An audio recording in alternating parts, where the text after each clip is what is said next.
Hey everybody, it's Chuck Dixon back again for another edition of Whatcha Watchin. This is the Christmas edition, or one of them. I'll probably do another Christmas edition next week. And Merry Christmas to all of you. Hope you're done with your shopping. And,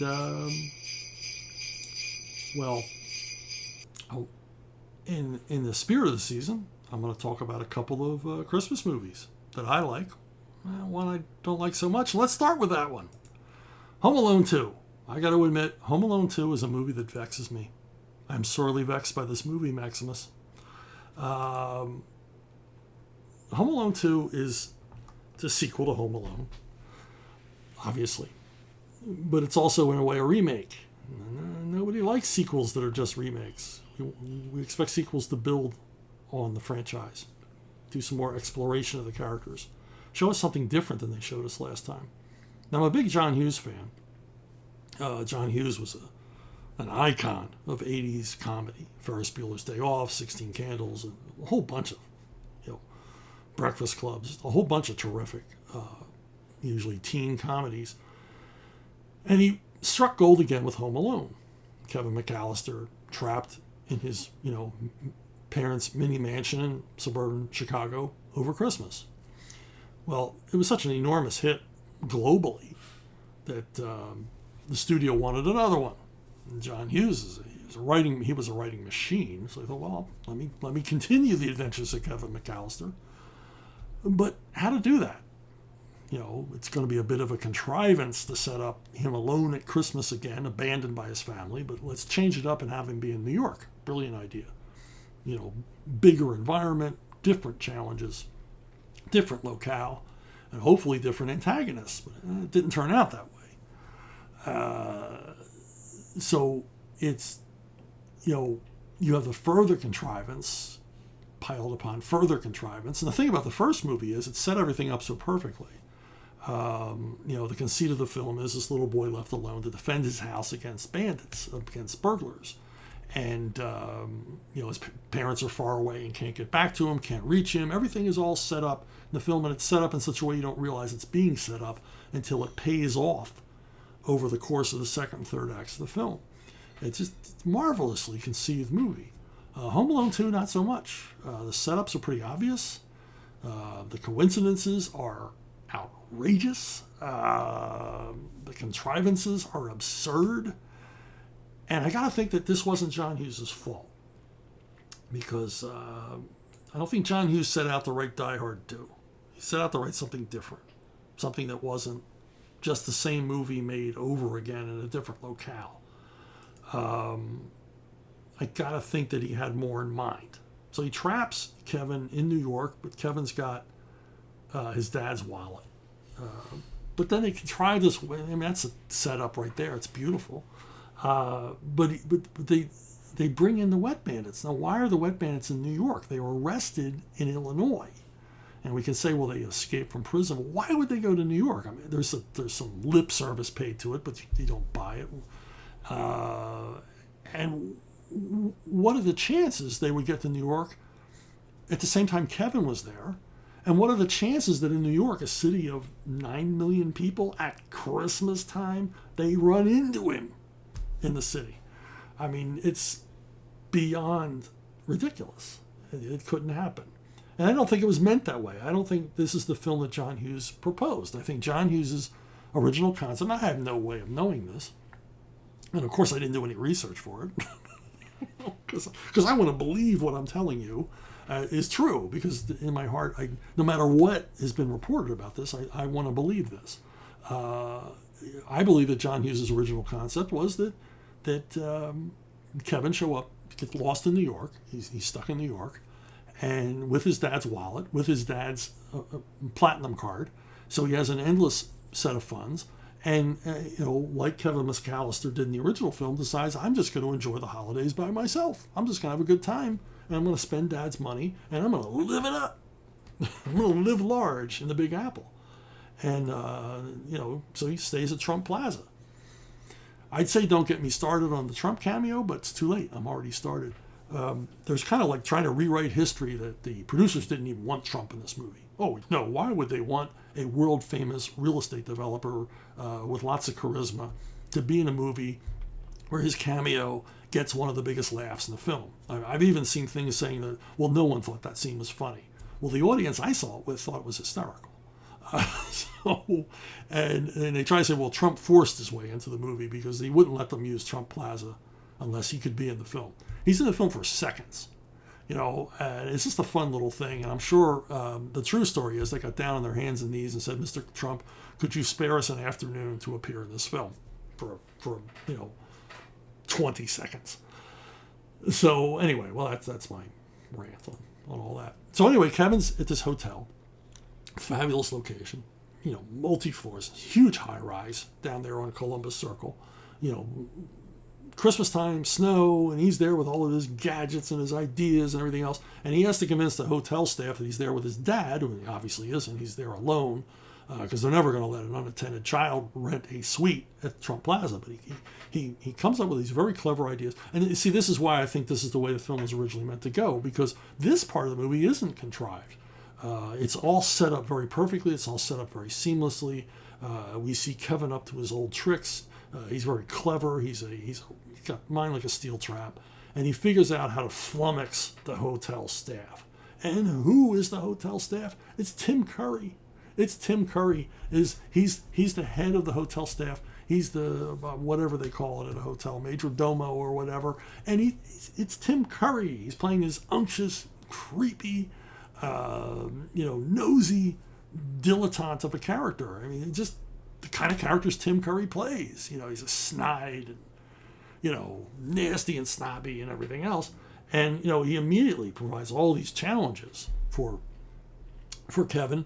And you would rightfully think, if you hadn't seen the movie poster, that, well, this is the antagonist. This is the guy that Tim Curry, or that Kevin has to get around. It's a perfect matchup. He's the perfect villain. He's the perfect foil for Kevin, a guy who thinks a whole lot of himself. And I don't know what the original plan was. Was Kevin going to uncover some criminal plot at the hotel or whatever? But it was quite obvious that the movie was meant to be set entirely at Trump Plaza. And for whatever reasons, because maybe it was expensive to shoot there and they already had a Brownstone set, obviously they have lots of Brownstone sets back at the studio in California, and they could use cheaper. Maybe that's why they went for it. I don't know, maybe just conservation of risk. But what makes me think that the original story was Kevin versus Tim Curry and his staff is that Rob Schneider is like the head bellboy. Why would you bring Rob Schneider in? Now, I don't know how you feel about Rob Schneider. You may love Rob Schneider, you may hate Rob Schneider. But no matter how you feel, we all have one thing in common. We really like seeing Rob Schneider get his ass kicked. We really like seeing him get humiliated and beat down and everything else. That's part of his charm, his negative charm or positive charm, depending on how you feel about it. But, he was the perfect second banana for Tim Curry. And, you just got to think, why would they develop these characters and develop this situation to this point and not have them be featured in the film more? And they're not. Once they're set up, they rarely appear again. And the scenes they do appear in are the funniest scenes in the movie, bar none, without a doubt. So once we've set this up, the movie begins taking departures. The Wet Bandits show up again. Kevin realizes that the Wet Bandits are in town to rob a toy store, of all things, on Christmas Eve. And the only good thing about this subplot is the appearance of Eddie Bracken as the toy store owner. And Eddie was a comedy character actor in the 40s who appeared in a number of films written and directed by Preston Sturges, Miracle at Morgan's Creek and Hail the Conquering Hero. He was the star of those films. And he's not remembered by audiences much today, but in his time he was a terrific comic actor and apparently a sweetheart of a guy in real life. John Hughes is very obviously a huge fan of Preston Sturges. And so he probably asked if Eddie Bracken could be in the film, probably wrote these scenes so that Eddie Bracken would have a part in playing the toy shop owner.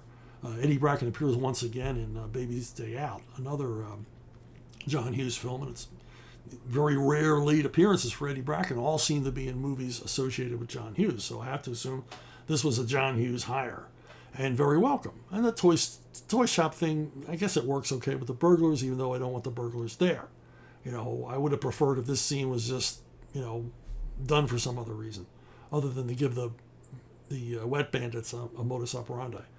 Less welcome in the film than Eddie Bracken is the Pigeon Lady. Where the hell did this character come from?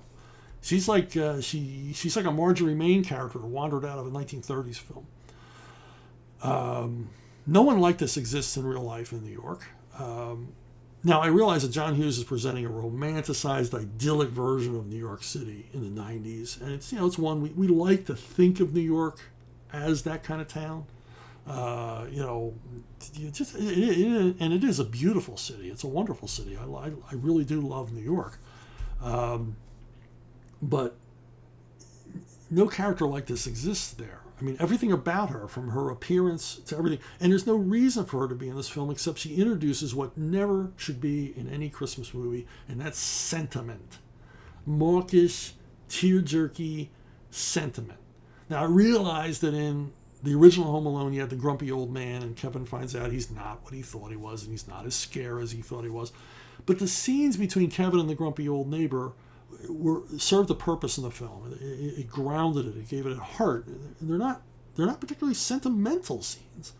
They're emotional without being, sentimental and gooey. Here, the Pigeon Lady, it's all goo. It's all goo from beginning to end. She's not a pleasant person. She's obviously mentally disturbed, which Kevin doesn't seem to pick up on, and there's just no reason for her to be in the film, other than to introduce an unwelcome element of sentiment, which I don't think she could have been part of the original film. I think the producers are like, well, we need a scene like that. We need to do everything like it was done in the first film, so we need an older character that Kevin can feel sorry for and the audience can feel sorry for. Well, from the Pigeon Lady, we move on to the Brownstone. This is another contrivance that's, challenges our suspension of disbelief, that Kevin has an aunt and uncle who just happen to be gutting and restoring an old brownstone on the Upper East Side of New York, and he happens to know where it is, and he's going to go there and lay traps for the wet bandits. He's going to lead them into this place and basically reproduce the third act of the original Home Alone movie. And nothing really that interesting or different or inventive. It doesn't really build on anything from the first film. And it's not particularly funny because we already know everything that's going to happen. The only laughs, I think, in this part of the film are the repeated gags with the brick falling on Daniel Stern's head. That's kind of a low bar. That's some lowbrow comedy there. I'm all for lowbrow comedy. Daniel Stern sells that scene. The timing sells that scene, and it is funny. But most of the rest of the movie is not memorable at all. And the saddest part is we never see Tim Curry and Rob Schneider again to any great degree. Their stories don't go anywhere. And you've set up this tremendous presence, Kevin loose on Christmas with unlimited funds in a high-rise hotel building in New York City, and they don't do anything with it. And you can argue to the day is done, till the cows come home, that was John Hughes' original intention, to end the movie the same way the first one did. But I'll say no, cannot be. So let's move on to our next movie, which is Remember the Night, which is written by Preston Sturges, who I mentioned earlier. It's a terrific romantic comedy set at Christmas, and it's got a solid plot. Sturges was a master at creating romantic comedies that were believable, with likable characters, interesting comedy vignettes. Everybody gets a great scene in his movies, and the story moves along. In this one, Fred McMurray is a prosecuting attorney who works in New York, an assistant DA. And a few days before Christmas, he gets the task of prosecuting Barbara Stanwyck, who is a shoplifter. She's been arrested for shoplifting. She's a gal who showed up in the city. Things didn't work out for her, and she ends up evicted from her apartment. She's got no money to eat, and so she steals a diamond brooch from a jewelry store and gets caught. McMurray doesn't want to deal with any of it, and he hates the defense lawyer, and so he asks for a continuance, which means that Babs is going to go to Rikers Island for Christmas, and she won't be back in court until the new year. She doesn't have a lot of good feelings toward Fred for doing this to her, but he's like, I gotta get out of here. I'm driving back to Indiana to visit my family, so let's just let this chick cool her heels in a cell. Later on, he begins to feel bad about it, and he pays to bail her out. She's suspicious of his motives, shows up at his apartment to say, hey, what were you expecting in return? A little Christmas gift from me? And he's like, no, it wasn't that at all. I didn't even expect to see you again. In fact, I'm leaving town. And she says, well, thanks for nothing, because you bailed me out. I won't even get to eat. I don't have a place to stay. I can't go back to my hotel room because I owe a bit on the bill. What am I supposed to do, live on the street and starve? And he says, well, let me take you to dinner. At least, you'll have one good meal before I leave. Takes her to dinner, and they realize there's a little bit of a connection. There's a little spark between them, and he begins to feel sorry for her. And he says, why don't you drive back to Indiana with me?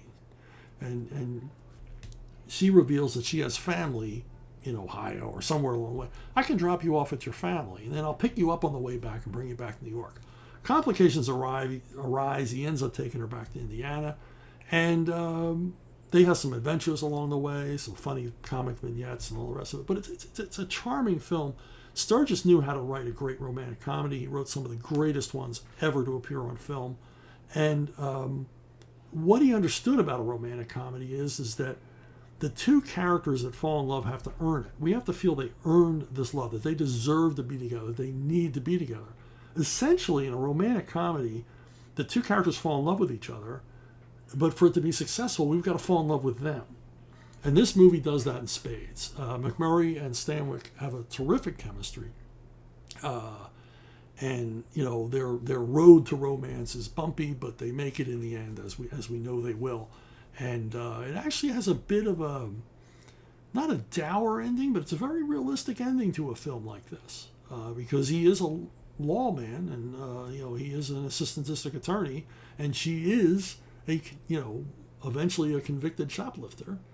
And it ends on an interesting note. This is a movie that my wife and I watch every year without fail at Christmas time. We pull out the old box of Christmas DVDs. And it's one I would suggest. I don't know where you can find it. As you notice here, I'm sort of running through the woods. I haven't mentioned any streaming services. I'm sure this is going to pop up somewhere over Christmas. So if you catch it on TCM or one of the streaming services, just keep an eye out for it. It's worth watching. It's my second favorite Barbara Stanwyck Christmas movie. I'll probably get to my favorite Barbara Stanwyck Christmas movie in the next episode. Okay, this one I have no idea where you're going to find, but I liked it. I watched it recently, and I really liked it. I watched it recently. I didn't know it was even set at Christmas. It's called Docteur. It's a French film.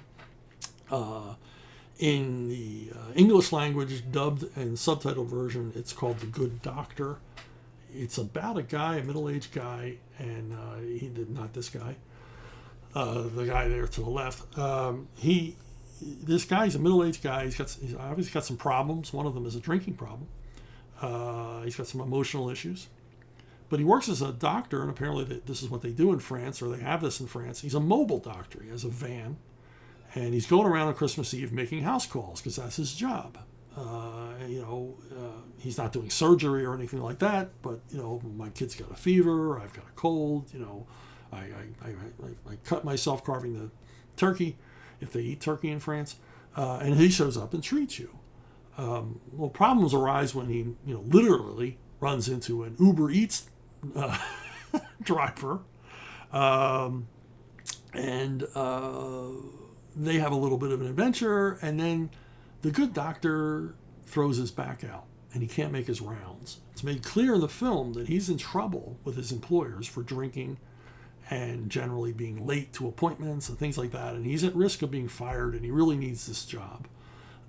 So he dragoons the Uber Eats driver into doing his rounds for him, and they communicate with each other over, an earbud, over the cell phone, and he directs the Uber Eats driver in how to treat each patient as he comes along, and that's the source of most of the comedy for the movie, is the coincidences and running gags and missteps and misunderstandings But the Uber Eats driver, I'm not familiar with any of this cast, but the Uber Eats driver, he's funny and charming. We really get to like this guy. He's a goofball, and we kind of like him for that.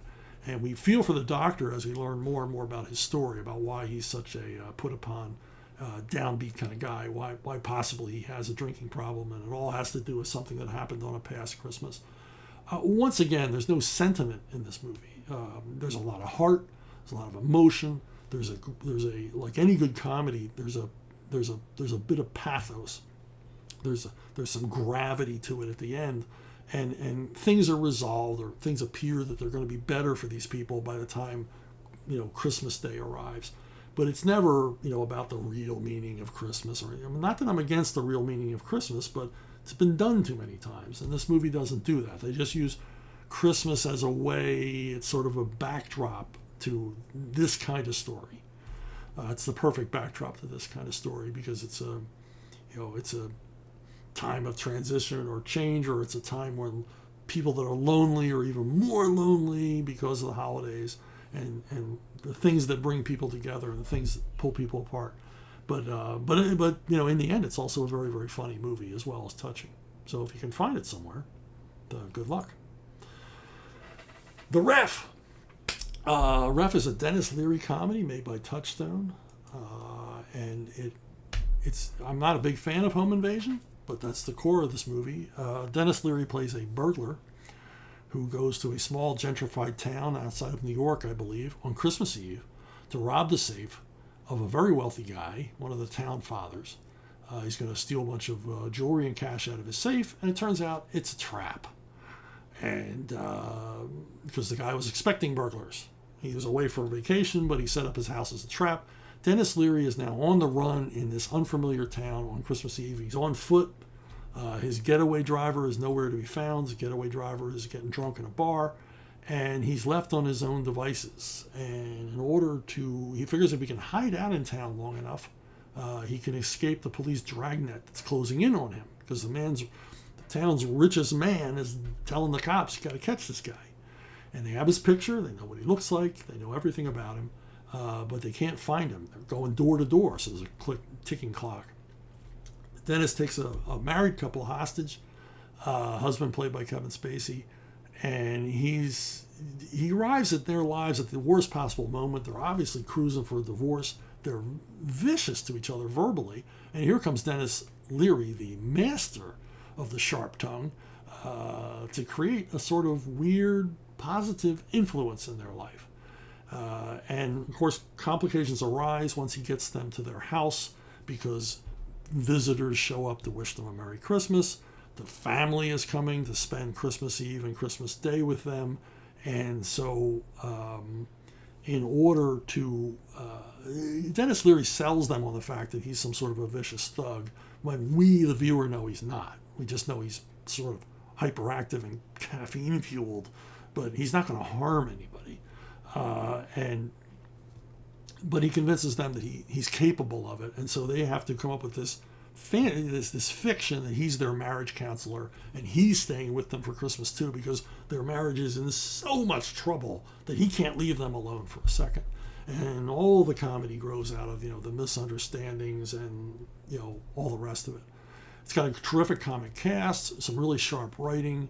Dennis Leary is perfect in this role, and it moves along briskly, keeps you guessing. You have no idea where this thing's going, and it's got some great roles for a lot of comedic character actors that you're familiar with. And I really enjoyed it. It's another one my wife and I end up watching every single year. So if that means anything, it's worth a reviewing. So it's worth a viewing the first time. So if you get a chance, this one shows up a lot on cable. So I don't think you're going to have any trouble. And I can't imagine Disney Plus isn't running it, because it is a Touchstone film. So there you go. There's your 4 Christmas movies for this week. I'll probably do some more next week. If you want to contact me, you have comments, you want to wish me a Merry Christmas, contact me at brunobookstore@gmail.com. brunobookstore@gmail.com. It's the most direct way to reach me. And why not give yourself a Christmas gift of your own? Go to archaven.com and look for ArcTunes. and read some free digital comics. And they're in high res, and they're free, and they don't cost anything. And check them out. And I can guarantee you, you have the Chuck Dixon guarantee that you're going to find one of them that you'll enjoy and want to follow each new weekly installment. So that's it. Go out and get your shopping done, and I'll see you down the road.